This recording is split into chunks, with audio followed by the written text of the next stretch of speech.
Alright class, तो अगली problem जो है वो है रेस कंडीशन की, कि जब आप दो थ्रेड्स आप मल्टीपल थ्रेड्स बनाते हैं जो कि कॉन्करेंटली एक शेयर डेटा को एक्सेस कर रही हैं, तो वहां पे रेस कंडीशन का मसला आ सकता है।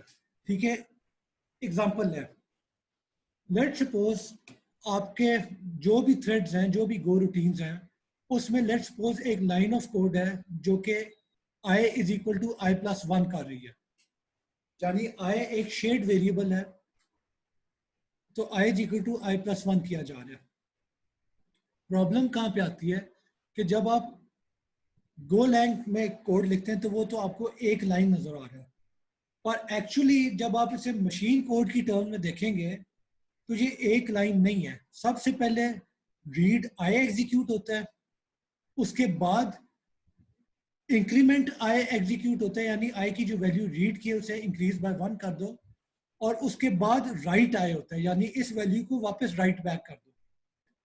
ठीक है, तो प्रॉब्लम क्या आती है कि अगर दो प्रोसेसेस रन कर रही हैं तो इन तीन इस एक लाइन ऑफ कोड को एग्जीक्यूट करने के लिए ये तीन लाइंस एग्जीक्यूट करनी पड़ती हैं, और ये तीन लाइन जो है ये डिफरेंट तरीकों से इंटरलीव हो सकती है।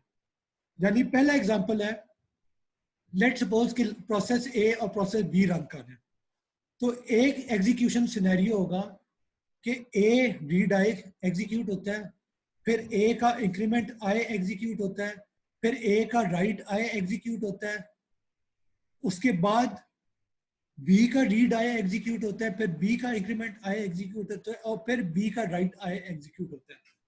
तो इस अप्रोच में कोई मसला नहीं है, क्योंकि पहले ए ने आई की वैल्यू रीड की, लेट सपोज आई की वैल्यू 0 थी, फिर उसने 1 ऐड किया और उस 1 को सेव कर दिया आई में। अब बी जो है आई की वैल्यू रीड करेगा विच वाज 1, उसको अब इंक्रीज बाय 1 करेगा यानी 2, और फिर 2 को राइट बैक कर देगा मेमोरी लोकेशन में जो कि आई की मेमोरी लोकेशन है। अब इस पूरी एग्जीक्यूशन के एंड पे आई के अंदर 2 पड़ा हुआ है। On the other hand let suppose कि आपकी एग्जीक्यूशन, आपकी जो कॉन्टेक्ट स्विचिंग थी ऑपरेटिंग सिस्टम ने, वो कोई इस तरीके की कॉन्टेक्ट स्विचिंग हुई है कि आपका जो कोड था ए और बी का वो ऐसे रन हुआ है।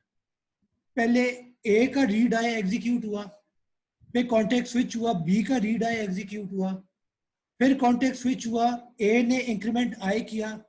अब याद रखें ए ने जो आई की वैल्यू रीड की है वो 0 है, और बी ने जो आई की वैल्यू रीड की है वो भी 0 है। अब ए ने आई को इंक्रीज बाय 1 किया तो वो 1 हो गया। बी फिर कॉन्टेक्ट स्विच हुआ और बी ने इंक्रीमेंट आई, बी का प्रोसेस बी का इंक्रीमेंट आई एग्जीक्यूट हुआ, तो बी के पास जो आई की वैल्यू पड़ी हुई थी वो तो 0 थी, तो इस लाइन के बाद भी आई में 1 पड़ा होगा। अब ए जब ए अब दोबारा कॉन्टेक्ट स्विच हुआ, ए की बारी आई, ए ने राइट आई कर दिया, तो दैट मीन्स कि आई वेरिएबल में जो रैम में लोकेशन है वहां पे ए ने 1 लिख दिया। दोबारा कॉन्टेक्ट स्विच हुआ, प्रोसेस बी का राइट एग्जीक्यूट हुआ, तो बी का जो राइट आई है वो आई में 1 पड़ा हुआ था, तो उसने भी 1 को रैम में लिख दिया जाके। तो ये जो है एक परफेक्ट एग्जांपल है रेस कंडीशन का, कि अगर ए और बी एक के बाद एक एग्जीक्यूट हुआ था, यानी पहले ए और बाद में बी, तो आपके आई में 2 पड़ा होता। ऑन दी अदर हैंड अगर ए और बी ने साइमल्टेनियसली रीड किया है और फिर उसे इंक्रीमेंट किया है, तो ए ने भी 0 को इंक्रीमेंट किया है बाय 1 और बी ने भी 0 को इंक्रीमेंट किया है बाय 1।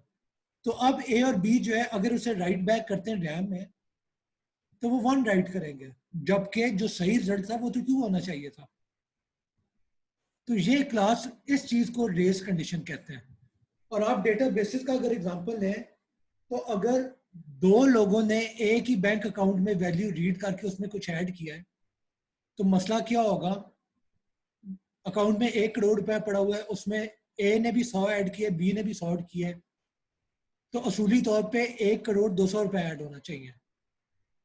पर अगर ए और बी ने साइमल्टेनियसली रीड किया, दोनों को नजर आया कि करोड़ ही है, उसके अंदर 100 ऐड किया, तो 1 करोड़ 100 रुपया बन गया।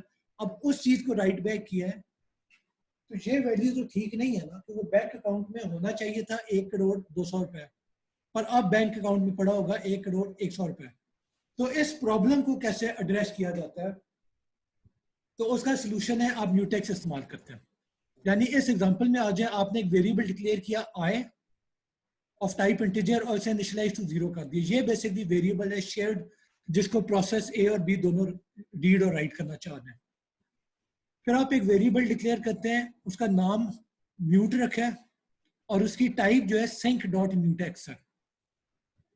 और इसके लिए बाय द वे आपको सिंक का पैकेज इंक्लूड करना पड़ेगा, जो हमने पहले भी देखा है। फिर आपने WG वेरिएबल डिक्लेयर किया जिसकी type sync dot wait group है। इसका मकसद वही है जो कि पिछले एग्जांपल में था कि जब तक जितनी भी आपकी गो रूटीन्स हैं, जब तक उनकी एग्जीक्यूशन कंप्लीट नहीं होती, तब तक आपका वेट ग्रुप इंश्योर करेगा कि मेन जो है उसकी एग्जीक्यूशन कंप्लीट ना हो, वो रुका रहे, वो इंतजार करे। ठीक है, तो इस पे हम और बात नहीं करेंगे, हमारा फोकस जो है वो म्यूटेक्स पे है। ऑलराइट, अब आप एक फंक्शन बनाते हैं जो कि इंक्रीमेंट का फंक्शन है। इस फंक्शन का काम क्या है कि जो भी शेयर्ड वेरिएबल है उसे इंक्रीज बाय 1 करना है। पर जहां पे आप क्या करते हैं, i is equal to i plus 1 करने से पहले आप फंक्शन कॉल करेंगे म्यूट डॉट लॉक। ये बेसिकली आपने क्या किया, एक म्यूटेक्स इस्तेमाल किया और उसे लॉक कर दिया। यानी आपने कहा है कि अब जो है मैं ये पीस ऑफ कोड एग्जीक्यूट करने लगा हूं, कोई और ये नहीं कर सकता। और इस लाइन के फौरन बाद आप क्या कहते हैं, म्यूट डॉट अनलॉक। तो ये बेसिकली फंक्शन कर क्या रहा है, जैसे कोई गो रूटीन इस फंक्शन को एग्जीक्यूट करना शुरू करती है, वो म्यूट डॉट लॉक को एग्जीक्यूट करेगी पहले। अब जैसे ही म्यूट डॉट लॉक होगा, अब क्या होगा कि किसी और गो रूटीन को इजाजत नहीं है कि वो इस म्यूटेक्स को इस्तेमाल कर सके। तो होगा क्या कि उन गो रूटीन में जब म्यूट डॉट लॉक का फंक्शन आएगा तो वो उसके ऊपर ब्लॉक हो जाएगा, उससे आगे नहीं जा सकेगा। ठीक है, ऑलराइट। अब क्या होगा, सबसे पहला जो गो रूटीन है उसने पहले म्यूटेक्स को लॉक किया, फिर वो i is equal to i plus 1 करेगा। जब ये पूरी एग्जीक्यूशन होगी, यानी रीड आए, इंक्रीमेंट आए, राइट आए, उसके बाद ही म्यूट डॉट अनलॉक एग्जीक्यूट होगा। अब बेसिकली क्या है कि गो रूटीन सारों को इन्फॉर्म कर रही है कि मैं इस म्यूटेक्स को इस्तेमाल कर रही थी, मैंने इसे लॉक किया था, अब मैंने इसे अनलॉक कर दिया, अब तुम लोगों को इजाजत है इसे इस्तेमाल करना। अब क्या होगा, अब बाकी जो गो रूटीन्स हैं वो सारी जो है इस म्यूटेक्स को एक्सेस करने की कोशिश करेंगी। उनमें से पहली जो भी गो रूटीन है जो कि म्यूट डॉट लॉक को एग्जीक्यूट करने में सक्सेसफुल हो जाती है, अब क्या होगा कि उस गो रूटीन को इजाजत होगी i is equal to i plus 1 करने की। बाकी गो रूटीन जो है वो अपने म्यूट डॉट लॉक की लाइन पे ही इंतजार कर रही है। खैर, तो अब दूसरी जो गो रूटीन थी वो i is equal to i plus 1 करेगी और म्यूटेक्स को अनलॉक कर देगी। जैसे ही अनलॉक करेगी, अब बाकी जो गो रूटीन है उसे इजाजत है कि वो जो है अब म्यूटेक्स को एक्सेस करने की कोशिश करेंगी, और उनमें से जो भी म्यूटेक्स को कैप्चर कर लेता है सिर्फ उसे इजाजत होगी इस क्रिटिकल रीजन को एक्सेस करने की। बाय द वे इस चीज को क्रिटिकल रीजन कहते हैं कि ऐसा रीजन जो कि सिर्फ एक थ्रेड को इजाजत होनी चाहिए रन करें, बाकी थ्रेड इंतजार करें, ये क्रिटिकल रीजन होता है। और फायदा क्या है कि अगर सिर्फ एक ही थ्रेड क्रिटिकल रीजन को एग्जीक्यूट करने की इजाजत है तो बेसिकली रेस कंडीशन से आप बच जाते हैं। फिर होगा क्या, ये वाला सिनेरियो कि एक प्रोसेस जिससे पहले थ्रेड कैप्चर कर लिए वो ये तीनों अंडरलाइंग मशीन कोड के फंक्शन एग्जीक्यूट करेगी, फिर जो है म्यूटेक्स अनलॉक होगा, फ्री होगा, और दूसरी प्रोसेस जो है वो पे क्रिटिकल कोड को एग्जीक्यूट कर देगी। ठीक है, ऑलराइट। तो ये तो हमने फंक्शन बना दिया है और उसके अंदर म्यूटेक्स इस्तेमाल किया है। मेन के अंदर बेसिकली हम क्या कर रहे हैं, हम इस फंक्शन को कॉल करेंगे एज अ गो रूटीन और दूसरे फंक्शन को भी कॉल करेंगे एज अ गो रूटीन। ठीक है, तो बेसिकली होना क्या चाहिए कि i is equal to 0 plus 1 होगा पहले, उसके बाद दूसरे को इजाजत होगी कि i is equal to 1 plus 1 करे। और मैं फिर रिपीट कर दूं, wg.add, wg.wait, इनका मकसद वही है जो हम पहले डिस्कस कर चुके हैं कि मेन जो है तब तक खत्म ना हो जब तक इन दोनों की एग्जीक्यूशन कंप्लीट नहीं हो जाती। खैर, तो ये बेसिकली हमने क्या किया है, हमने रेस कंडीशन को प्रिवेंट किया है यूजिंग अ म्यूटेक्स।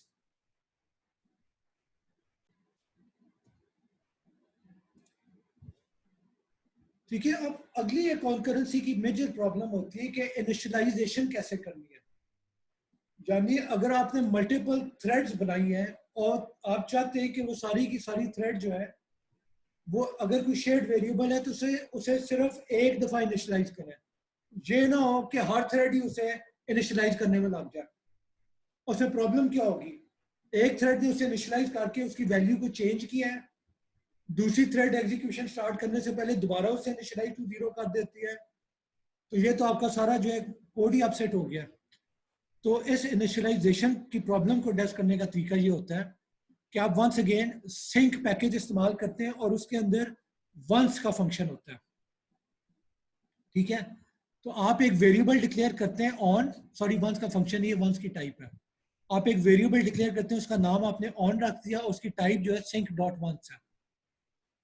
अब आप क्या करते हैं, लेट्स सपोज एक फंक्शन है सेटअप जो कि आपका इनिशियलाइजेशन वाला काम कर रहा है। अब आप क्या करते हैं कि आपकी जो थ्रेड है यानी गो डू स्टफ यानी डू स्टफ के अंदर जो भी फंक्शन है उसे आप रन कर रहे हैं as a separate go routine, यानी ये पहली थ्रेड है, ये दूसरी थ्रेड बन जाएगी। तो अब होगा क्या कि इस थ्रेड के अंदर आप एक लाइन एग्जीक्यूट करते हैं ऑन डॉट डू, और उसके अंदर जो सेटअप वाला इनिशियलाइजेशन वाला फंक्शन है वो कॉल करते हैं, सॉरी पास करते हैं। ठीक है, तो यहां पे हो क्या रहा है बेसिकली, यहां पे अब होगा ये कि आपकी जो दो थ्रेड्स हैं उनमें से जो भी थ्रेड पहले एग्जीक्यूट होगी, जो भी थ्रेड, वो सेटअप के फंक्शन को एग्जीक्यूट कर देगी। जो दूसरी थ्रेड एग्जीक्यूट होगी वो जब सेटअप के फंक्शन को कॉल करना चाहेगी तो वो देखेगी कि ये जो ऑन डॉट डू है ये तो ऑलरेडी एक दफा एग्जीक्यूट हो चुका है, तो वो इस चीज को दोबारा एग्जीक्यूट नहीं करेगी। ठीक है, ये पॉइंट क्लियर हुआ है। तो इस तरीके से आप कर सकते हैं कि आपने जो भी इनिशियलाइजेशन करनी है उसके लिए एक फंक्शन बनाएं और जो भी आपकी थ्रेड्स है उसमें आप इस फंक्शन को कॉल करें, और किस तरीके से कॉल करें वो ऑन डॉट डू के थ्रू कॉल करें। तो दिस लाइन वुड इंश्योर कि अगर मल्टीपल थ्रेड्स हैं तो उनमें से सिर्फ कोई एक थ्रेड ही होगी जो कि ये फंक्शन एग्जीक्यूट, सेटअप का फंक्शन एग्जीक्यूट कर सकती है, किसी और थ्रेड को इजाजत नहीं होगी। ठीक है, अब बाय द वे ये आप किसी भी फंक्शन के लिए कर सकते हैं। अगर कोई भी फंक्शन है जो आप सिर्फ एक दफा ही रन करना चाहते हैं तो आप ऑन डॉट डू जो है ये फंक्शन इस्तेमाल कर सकते हैं। ठीक है, आखिरी जो कॉन्करेंसी का पॉइंट है वो है डेडलॉक का। ठीक है, डेडलॉक क्लास क्या होता है कि आपकी कोई दो रूटीन्स है जो किसी रिसोर्स का इंतजार कर रही है और वो रिसोर्स जो है वो कोई और गो रूटीन इस्तेमाल कर रही है और वो गो रूटीन जो है किसी और का इंतजार कर रही है। यानी डेडलॉक क्या होता है कि मैं एक वेरिएबल का इंतजार कर रहा हूँ जो कि लेट्स सपोज आपके इस्तेमाल में है, और आप वेरिएबल ए का इंतजार कर रहे हैं जो कि मेरे इस्तेमाल में है, तो ये डेडलॉक हो गया। अब जब तक हम में से कोई एक अपने वेरिएबल को फ्री नहीं करता तब तक दूसरे की एग्जीक्यूशन कंप्लीट नहीं होगी, जब तक दूसरे की एग्जीक्यूशन कंप्लीट नहीं होगी तब तक पहले की भी एग्जीक्यूशन कंप्लीट नहीं हो सकती, क्योंकि ये डेडलॉक होता है। इसका एक एग्जांपल मैं देता हूं, और जो बाय द वे एग्जांपल है, सोल्यूशन नहीं है, एग्जांपल है कि आपने एक फंक्शन बनाया जो कि आप गो रूटीन के अंदर अलग थ्रेड के तौर पे रन करेंगे। इस फंक्शन में आप क्या कर रहे हैं, दो चैनल पास करते हैं C1 और C2। ये फंक्शन जो पहला चैनल पास हुआ है उस पर लिसन कर रहा है, उस पर जैसे ही कोई वैल्यू आती है वो जो दूसरा चैनल है उसके ऊपर 1 राइट कर देगा और एग्जीक्यूशन कंप्लीट हो जाएगी। ठीक है, मेन में आ जाए। मेन में क्या हो रहा है कि आपने दो चैनल क्रिएट किए हैं, चैनल 1 और चैनल 2 चैनल। ठीक है, दोनों की टाइप प्रिंट है। अब आप क्या करते हैं कि जब आप गो डू स्टफ यानी डू स्टफ का function as a go routine execute करते हैं तो पहली दफा आप चैनल 1 पहला आर्गुमेंट पास करते हैं और चैनल 2 दूसरी आर्गुमेंट। जब आप दूसरी गो रूटीन कॉल करते हैं तो उसमें आप ऑर्डर स्विच कर देते हैं। चैनल 2 जो है वो पहली इनपुट है और चैनल 1 दूसरी इनपुट है। अब मसला क्या होगा, आपका जो फंक्शन है डू स्टफ का, वो जो पहली आर्ग्यूमेंट, जो पहला वाला डू स्टफ है, वो चैनल 1 का इंतजार कर रहे हैं कि चैनल 1 पे कुछ लिखा जाए तो वो चैनल 2 पे राइट करेगा। ऑन दी अदर एंड जो दूसरा वाला डू स्टफ है, वो इंतजार कर रहे हैं कि चैनल 2 पे कुछ लिखा जाए तो मैं चैनल 1 पे राइट करूंगा। तो ये दोनों बेसिकली एक डेड लॉक में फंस गए हैं। ठीक है, तो ये डेड लॉक होता है। अब गो लैंग में क्या होता है कि अगर इस तरीके का डेड लॉक है कि आपकी जितनी भी गो रूटीन्स हैं वो सारी की सारी गो रूटीन्स ही ब्लॉक हो गई हैं डेड लॉक की वजह से, तो इन दैट केस क्या होगा कि गो लैंग डिटेक्ट कर लेगा कि डेड लॉक हुआ है और उसको एड्रेस करेगा। ठीक है, ऑन दी अदर हैंड अगर कोई ऐसा सिनेरियो है कि जितनी भी गो रूटीन्स थी उनमें से कुछ गो रूटीन्स ब्लॉक्ड है डेडलॉक की वजह से और बाकी गो रूटीन जो है वो ब्लॉक नहीं है, वो रन कर रही है, तो in that case go lang जो है डेडलॉक को डिटेक्ट नहीं कर सकता और कोई एक्शन भी नहीं ले सकता। तो इन दैट केस फिर एज अ प्रोग्रामर वो फिर आपकी रिस्पॉन्सिबिलिटी है कि इस सिनेरियो को जो है वो प्रिवेंट करें या इसको जो है एड्रेस करने का कोई तरीका रखें। ठीक है, with that we come to the end of concurrency. अब क्लास हमने बात करनी है कि गो लैंग में सॉकेट प्रोग्रामिंग कैसे की जाती है और हम एक सिंपल एग्जांपल लेंगे जिसे इस्तेमाल करके आप अपने सॉकेट प्रोग्राम लिख सकें, और ये टीसीपी का एग्जांपल है, टीसीपी सॉकेट का। ठीक है, तो सबसे पहले सर्वर कोड लेना है। आपने ये पैकेजेस इंपोर्ट किए, आयो, लॉग, नेट और टाइम, इसका इस्तेमाल क्या होगा वो कोड आप देखेंगे तो आपको समझ आ जाएगी। ठीक है, सबसे पहले आप क्या करते हैं, आप एक फंक्शन मेल लिखते हैं। ये सर्वर एंड पे बाय द वे सब कुछ हो रहा है। फंक्शन मेन में आप क्या करते हैं, आप लाइन कॉल करते हैं, फंक्शन कॉल करते हैं नेट डॉट लिसन, और इसमें दो चीजें पास करते हैं। सबसे पहले कोड्स के डबल कोड्स के अंदर टीसीपी, ये बेसिकली बता रहा है कि आपका फंक्शन जो है, सॉरी आपका जो सॉकेट है वो टीसीपी सॉकेट होगा। और दूसरी जो चीज आप पास कर रहे हैं वो आईपी एड्रेस है सर्वर का, और 8000 जो है वो पोर्ट नंबर है। यानी सर्वर जो है अपने लोकल होस्ट का मतलब है उस सर्वर का जो अपना आईपी एड्रेस है। और बाय द वे याद रखें, इट इज पॉसिबल कि एक सर्वर पे मल्टीपल नेटवर्क इंटरफेस कार्ड्स हों। इन दैट केस सर्वर के मल्टीपल आईपी एड्रेसेस हो सकते हैं, मशीन के सॉरी, इन विच केस आपने फिर सर्वर पे स्पेसिफाई करना होता है कि आप उस मशीन का कौन सा आईपी एड्रेस इस्तेमाल करें, वो फिर आप लोकल होस्ट की बजाय वो आईपी एड्रेस रखेंगे। ठीक है, खैर, तो ये जो फंक्शन कॉल है ये बेसिकली लिसनिंग कॉल है। इसका मकसद क्या होता है कि आप बेसिकली, अगर आप लोगों ने टीसीपी सॉकेट पढ़ा हो तो उसमें क्या होता है कि एक वेलकम सॉकेट होती है सर्वर एंड पे, उसका काम होता है कि हर इनकमिंग सॉकेट को, बस हर इनकमिंग रिक्वेस्ट को सुनना, और जैसे ही कोई रिक्वेस्ट आती है तो सर्वर क्या करता है, उस रिक्वेस्ट के लिए क्लाइंट के लिए एक नया सॉकेट क्रिएट कर देता है। तो वो नया सॉकेट कैसे क्रिएट होता है उसमें हम अभी आते हैं। इस लाइन पे क्या हो रहा है, अभी आप सिर्फ अपना एक वेलकमिंग लिसनिंग सॉकेट क्रिएट कर रहे हैं। ठीक है, और इसमें अगर कोई एरर हुआ है तो वो एरर कोड इस वेरिएबल में आ जाएगा। ऑन दी अदर हैंड अगर सॉकेट क्रिएट हो गई है वेलकमिंग सॉकेट, तो वो लिसनर वेरिएबल के अंदर कॉपी हो सेव हो जाएगी। ऑल राइट, आगे क्या हो रहा है, आगे जो आपका फंक्शन है मेन फंक्शन, वो एक इनफाइनाइट लूप बना रहा है। उस इनफाइनाइट लूप में क्या हो रहा है, पहली फंक्शन कॉल है लिसनर डॉट एक्सेप्ट। ये by the way blocking call है, नेट डॉट लिसन भी ब्लॉकिंग थी, लिसनर डॉट एक्सेप्ट भी ब्लॉकिंग है। लिसनर वेरिएबल कहां से आए हैं, यहां से, यानी जो वेलकम सॉकेट है उसका आप एक्सेप्ट का फंक्शन कॉल कर रहे हैं। अब होगा क्या, जब तक कोई कनेक्शन रिक्वेस्ट नहीं आती क्लाइंट एंड से, आपका सर्वर यहां पे फंस गया। जैसे ही क्लाइंट से कोई रिक्वेस्ट आती है आप उस रिक्वेस्ट को एक्सेप्ट करेंगे। अगर कोई एरर हुआ तो एरर कोड जो है इस वेरिएबल में आ जाएगा, और एरर हैंडलिंग आप इस लाइन के अंदर कर लेंगे। यानी एरर हैंडलिंग क्या कर रहे हैं कि आप एरर कोड को प्रिंट करके इस फॉर लूप्स के अगली आइटरेशन में डायरेक्ट चले जाते हैं, उस सॉकेट का कुछ नहीं करते हैं। जहां पे error code by the way क्या कर रहा था कि अगर एरर हुआ है तो आप उसे फेटल एरर ट्रीट करेंगे और आपका पूरा प्रोग्राम उसे लॉग करेंगे, पहले लॉग फाइल में लिखेंगे और उसके बाद आप प्रोग्राम को एग्जिट कर देंगे। एनीवे तो ये तो हमने डिटूर किया है। लेट्स सपोज एरर नहीं हुआ, तो इन दैट केस आपकी वेलकम सॉकेट जो है वो क्लाइंट के लिए एक नया सॉकेट क्रिएट करेगी और वो सॉकेट कौन वेरिएबल के अंदर सेव हो जाएगा। अब आप क्या करेंगे, सर्वर क्या कर रहा है, सर्वर के पास एक फंक्शन है हैंडल कौन, इसमें हम अभी आते हैं। इस फंक्शन को वो सॉकेट पास कर देगा और इस फंक्शन को as a separate go routine execute करेगा, यानी एक नई थ्रेड बनाएगा और उस थ्रेड को एक फंक्शन पास कर देगा कि तुम जो इस थ्रेड को एग्जीक्यूट करो।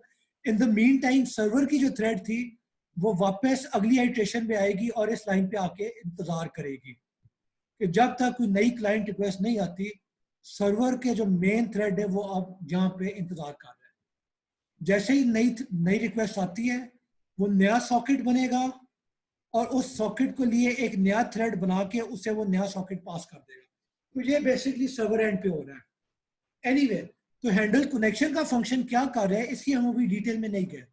इसकी डिटेल में आए तो आप देखेंगे कि यहाँ पे एज आर्ग्यूमेंट इसे एज पैरामीटर इसे कनेक्शन का ऑब्जेक्ट पास किया जा रहा है which is a socket basically, ठीक है, जो कि यहाँ पे हमने कौन पास किया वो इधर वेरिएबल सी के अंदर कॉपी हो गया। पहली लाइन आपने एग्जीक्यूट की है defer c dot close. Defer हमने पहले बात की थी शुरू के लेक्चर में, आज पे रिपीट कर देता हूँ।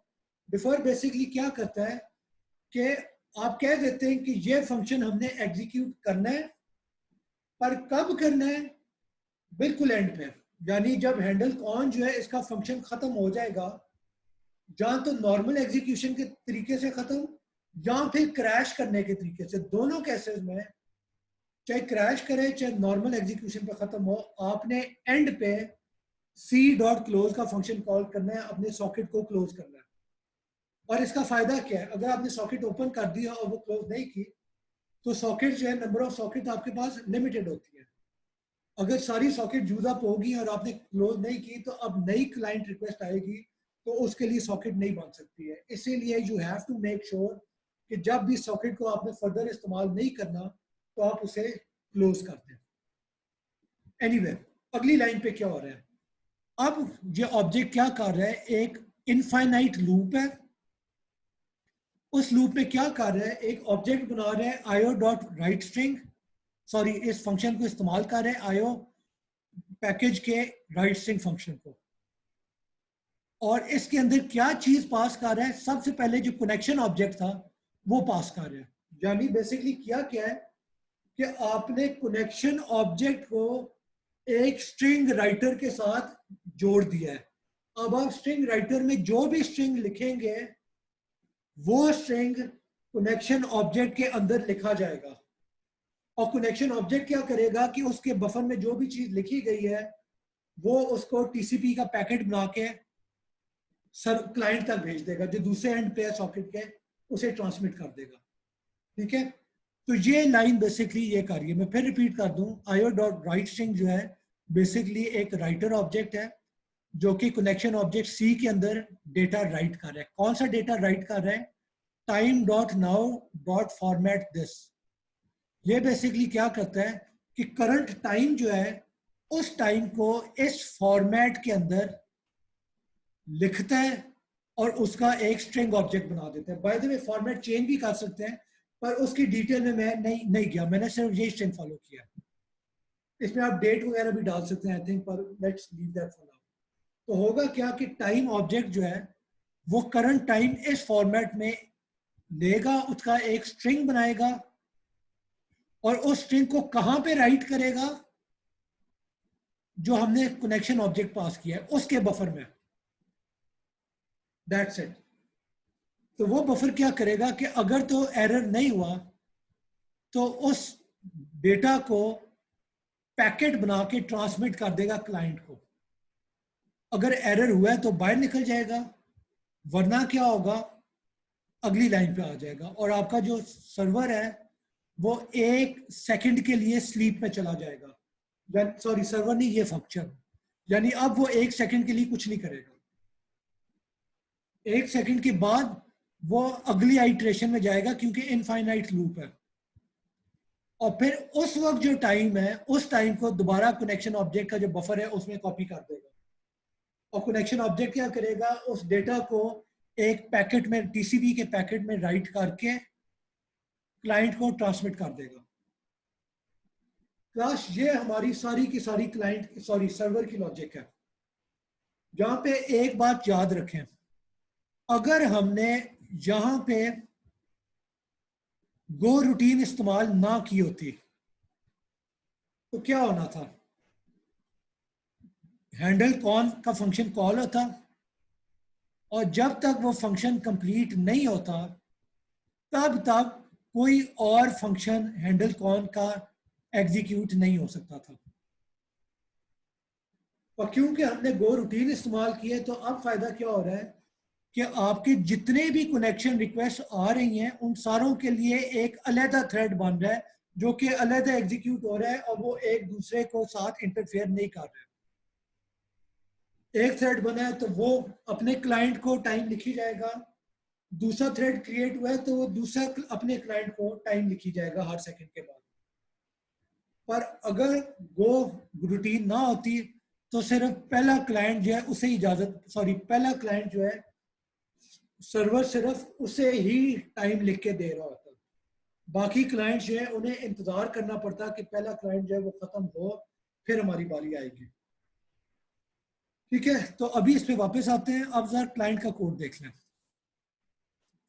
क्लाइंट एंड पे क्या हो रहा है, सिंपली आपने एक मेन फंक्शन लिखा है, मेन फंक्शन ने आपने नेट डॉट डायल का फंक्शन कॉल किया है। ये फंक्शन बेसिकली क्या करता है, आपकी एक क्लाइंट एंड पे सॉकेट क्रिएट करता है, आपको कनेक्ट करवाता है सर्वर के साथ। आपने स्पेसिफाई किया है प्रोटोकॉल टाइप कि आपको टीसीपी का सॉकेट चाहिए कि यूडीपी का, और फिर आपने स्पेसिफाई किया है आईपी एड्रेस सर्वर का और पोर्ट नंबर विच इज 8000। एक बात याद, ये वो पोर्ट नंबर है जिस पे सर्वर लिसन कर रहा है। और एक बात याद रखें कि ये जो एप्लीकेशन है क्लाइंट सर्वर, ये हमने बनाई है कि अपनी ही मशीन पे रन करे। अगर क्लाइंट किसी और मशीन पे रन कर रहा है और सर्वर किसी और मशीन पे रन कर रहा है तो इन दैट केस यहाँ पे लोकल होस्ट की बजाय आप वो आईपी एड्रेस डालेंगे जो कि सर्वर का है। Port number by the way 8000 ही होगा क्योंकि सर्वर 8000 पे लिसन कर रहा है। ठीक है, एनीवे तो जब आप ये करते हैं तो आप एक कनेक्शन सेटअप कर रहे हैं सर्वर के साथ, जो भी टीसीपी का 3-वे हैंडशेक है वो होगा, और आपका जो भी कनेक्शन ऑब्जेक्ट बना है वो इस वेरिएबल के अंदर आ जाएगा। अगर एरर हुआ है तो वो इस वेरिएबल में आ जाएगा, और अगर एरर हुआ है तो आपका प्रोग्राम जो है उसे प्रिंट करके लॉग में राइट करके एग्जिट कर जाएगा। ऑन दी अदर हैंड अगर एरर नहीं हुआ तो अब आप क्या करेंगे, number 1 differ cone dot close, यानी आप ये कह रहे हैं कि मैंने जो कनेक्शन क्रिएट किया है जब मैं इसे इस्तेमाल नहीं कर रहा हूँ, यानी मेन जब खत्म हो जाएगा तब जाके इसे ऑटोमेटिकली क्लोज कर देना। ओके, अगली लाइन क्या है, अगली लाइन पे आप एक फंक्शन कॉल कर रहे हैं मस्ट कॉपी का, और मस्ट कॉपी क्या करता है, मस्ट कॉपी में आप दो चीजें पास कर रहे हैं, एक आउटपुट स्ट्रीम जो एसटीडी आउट है, एसटीडी आउट है सॉरी, और दूसरी आर्ग्यूमेंट है कनेक्शन ऑब्जेक्ट का। अब इस फंक्शन की डिटेल पे आ जाए। ये फंक्शन क्या करता है, ये फंक्शन एक और फंक्शन को कॉल करता है which is IO dot copy. IO dot copy basically क्या करता है कि आपकी सोर्स में जो बफर है उस बफर में जो भी इंफॉर्मेशन राइट होगी उस इंफॉर्मेशन को ये जो वेरिएबल है, यानी आपने यहाँ पे सी आउट जो सॉरी एसटीडी आउट पास किया था उस पे कॉपी कर दो, यानी कनेक्शन ऑब्जेक्ट में जो डेटा आ रहा है उसे सी आउट जो स्क्रीन का जो एसटीडी आउट है उसके ऊपर डिस्प्ले कर दो। आईओ डॉट कॉपी का फायदा क्या है कि आपको लूप वगैरह इस्तेमाल नहीं करने पड़ते हैं। आईओ डॉट कॉपी का फायदा ये है कि ऑटोमेटिकली जब भी सोर्स के अंदर डेटा आएगा वो उसे रीड करके डेस्टिनेशन के अंदर कॉपी कर देगा। और जैसे ही सोर्स के अंदर एंड ऑफ फाइल कैरेक्टर आएगा यानी io.e.f, तो in that case io.copy function को पता लग जाएगा कि स्ट्रीम खत्म हो गई है, फर्दर डेटा नहीं आना, वो एग्जिट कर जाएगा। और यहाँ पे एक इंटरेस्टिंग बात आ जाती है। वो इंटरेस्टिंग बात क्या है कि मस्ट कॉपी जो फंक्शन है उसमें आप देख सकते हैं कि पहली जो इनपुट है, पहला जो पैरामीटर है वो io.writer है और दूसरा जो पैरामीटर है वो io.reader है। पर हमने पास क्या किया है सर? पास हमने एक os.stdout का ऑब्जेक्ट किया है और दूसरा हमने net.connection का ऑब्जेक्ट पास किया है। तो ये तो कॉन्फ्लिक्ट नहीं हो गया कि आर्ग्यूमेंट की डेटा टाइप कुछ है और पैरामीटर में एक्चुअल जो डेटा टाइप एक्सपेक्टेड है वो कुछ है। तो यहाँ पे खूबसूरती ये है कि हमने बहुत शुरू का जो लेक्चर, पहला जो लेक्चर था गोलैंड का, उसमें हमने एक बात की थी कि इंटरफेस क्या होता है। इंटरफेस बेसिकली एक कलेक्शन ऑफ फंक्शन सिग्नेचर्स होता है। यानी io.writer जो है एक फंक्शन है, सॉरी एक इंटरफेस है जिसके अंदर कुछ फंक्शन के सिग्नेचर है, एक्चुअल फंक्शन बॉडी नहीं है। io.reader जो है ये भी इंटरफेस है, इसके अंदर भी फंक्शन के सिग्नेचर हैं, एक्चुअल फंक्शन बॉडी नहीं है। अब होगा क्या, std out, os.std out और जो कनेक्शन ऑब्जेक्ट है, अगर इन दोनों ऑब्जेक्ट्स में वो फंक्शन एग्जिस्ट करते हैं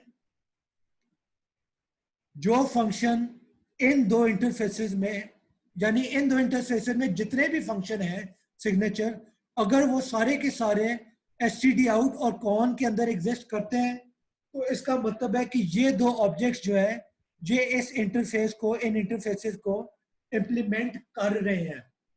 इसलिए इस इंटरफेस की जगह आप इस ऑब्जेक्ट को और इस इंटरफेस की जगह आप इस ऑब्जेक्ट को पास कर सकते हैं। ठीक है, और तो ये बेसिकली इंटरफेसेस का कॉन्सेप्ट था। अगर इंटरफेसेस ना होते हैं तो फिर आपको मस्ट कॉपी का फंक्शन बनाना पड़ता है जिसके अंदर सिर्फ कनेक्शन ऑब्जेक्ट जाएगा और std out जाएगा।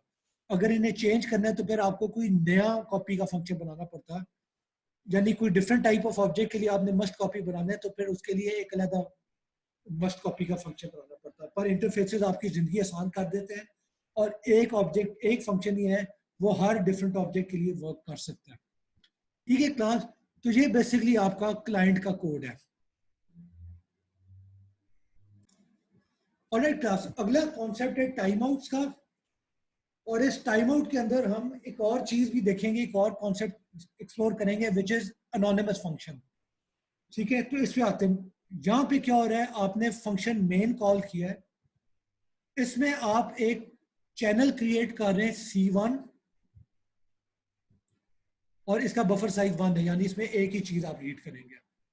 ओके, अब आप क्या करते हैं, एक सेपरेट गो रूटीन बनाते हैं और उस गो रूटीन में जो आपने फंक्शन पास करना है, यानी जो फंक्शन आपने as a separate thread run करना है, उसका आप देख रहे हैं कि आपने कोई नाम स्पेसिफाई नहीं किया, आपने डायरेक्ट फंक्शन लिख दिया, फंक लिखा है जो कि कीवर्ड है, एम्प्टी ब्रैकेट्स हैं विच मीन के इसमें कोई इनपुट नहीं है, फिर आपने कर्ली ब्रेसेस डाले, उसके अंदर आपने जो कोड लिखा है, कोड क्या है, time dot sleep to multiply by time dot second, यानी ये फंक्शन जो है 2 सेकंड के लिए इंतजार करेगा और उसके बाद जो C1 का चैनल है उसके अंदर ये स्ट्रिंग राइट कर देगा।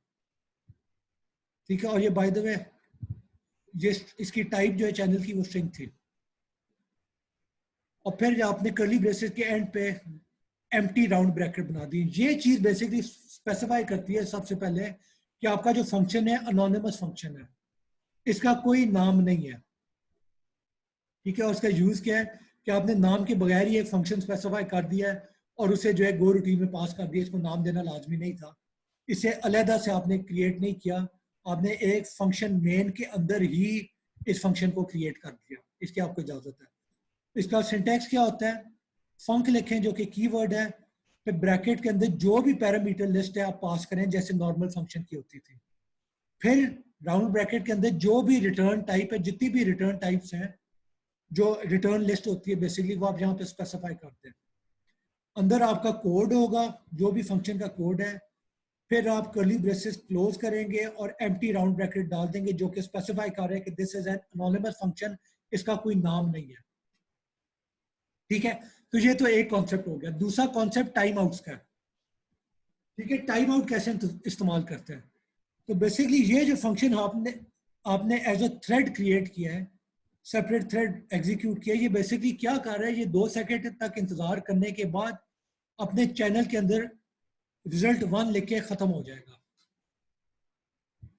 आगे आ जाए, मेन फंक्शन के अंदर क्या हो रहा है, आपने एक सिलेक्ट स्टेटमेंट रन किया है, उसमें आप चैनल 1 पे लिसन कर रहे हैं कि अगर चैनल 1 पे कोई डेटा आता है तो उसे रीड करके रेज के अंदर राइट कर दो वेरिएबल में, उसे प्रिंट करो, यानी ये केस एग्जीक्यूट करो और फिर बाहर आ जाओ। यहां पे आप एक और चीज कर रहे हैं और वो टाइम आउट का फंक्शन है। आपने दूसरा केस बनाया है जो कि रीड कर रहा है डमी वैल्यू, उसे सेव नहीं कर रहा कहीं पे, और इसकी राइट हैंड साइड पे आपने एरो की क्या लिखा है, time dot after 1 into time second, यानी ये फंक्शन बेसिकली क्या कर रहा है कि 1 सेकेंड तक इंतजार करेगा, उसके बाद इस चैनल के ऊपर जो है कुछ राइट कर देगा। इस चीज का फायदा क्या है? इसका फायदा यह है कि अगर चैनल 1 पे वो बड़ी देर तक आपने इंतजार किया है और कुछ भी नहीं आया और आप स्पेसिफाई करना चाहते हैं कि एक टाइम आउट पीरियड तक इंतजार करो, इस टाइम आउट पीरियड के अंदर कोई वैल्यू C1 पे आ जाती है तो वेल एंड गुड, नहीं आती तो एक डमी वैल्यू अपनी तरफ से जनरेट कर दो, मैसेज डिस्प्ले कर दो कि टाइम आउट हो गया, C1 के अंदर कुछ भी नहीं आया था, और एग्जिट कर दो फंक्शन को। अगर ये टाइम आउट ना होता तो आप C1 का इंतजार ही करते रह जाते हैं।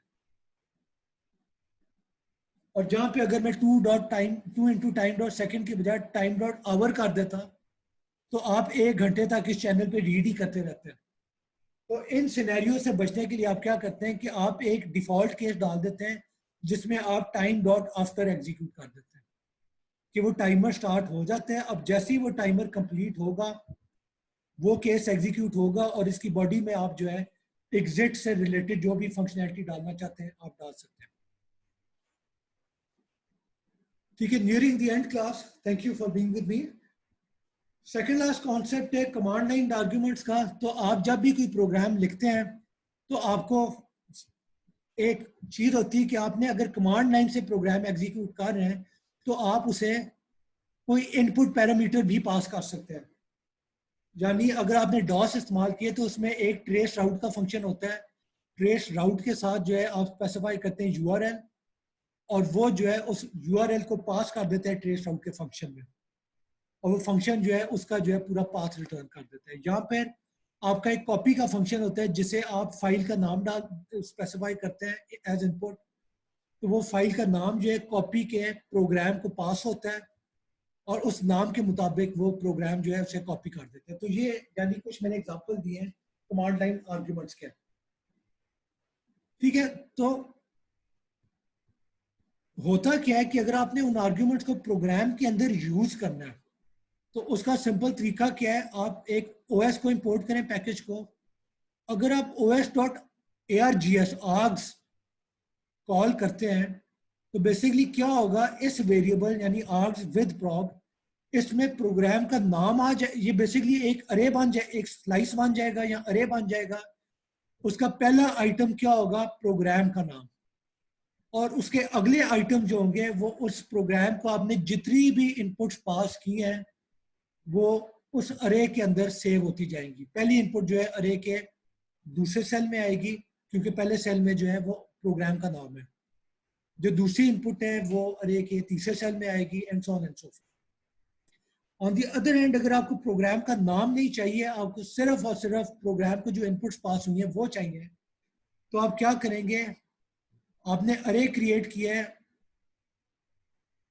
आर्ग्स विदाउट प्रॉग, और उसमें आपने कौन सी स्लाइस पास की है, os.args, और उसकी स्लाइस जो है 0th सेल से नहीं, पहले सेल से लेके एंड तक।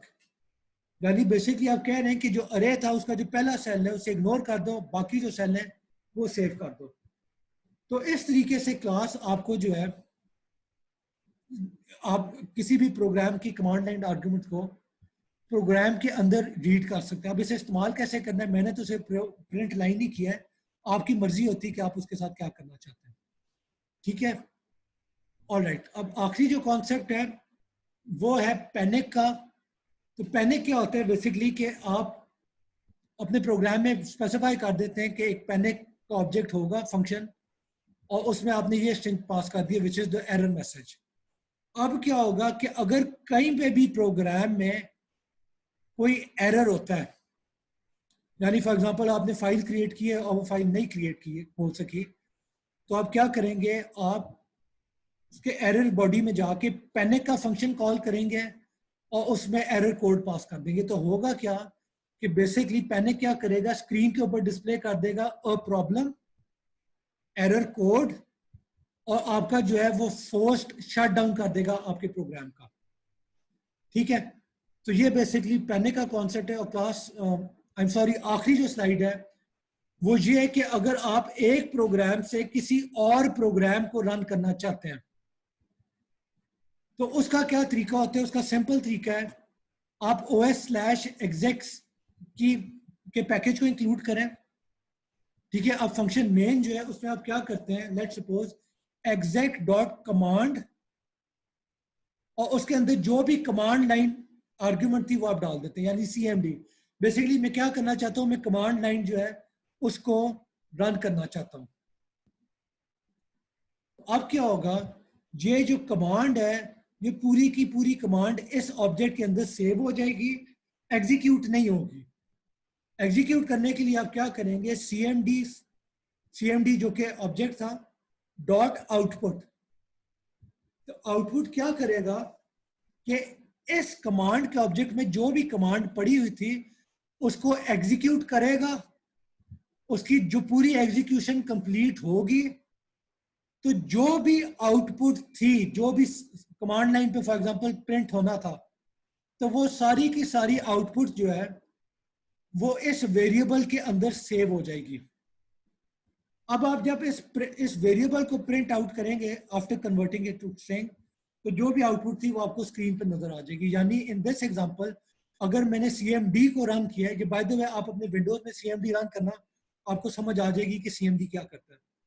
ठीक है, तो जब मैंने ये रन किया है तो इस प्रोग्राम के एंड पे क्या होगा, स्क्रीन की एक तो विंडो खुल जाएगा cmd का, और दूसरी बात है कि जो स्क्रीन है उसमें ये लिखा हुआ आ जाएगा Microsoft Windows version blah blah blah 2018 Microsoft corporation all rights reserved and blah blah blah. ठीक है, तो ये आप देख लेना एक दफा इस प्रोग्राम को रन करके ताकि आपको समझ आ जाए। और class we with this we come to the end of this lecture.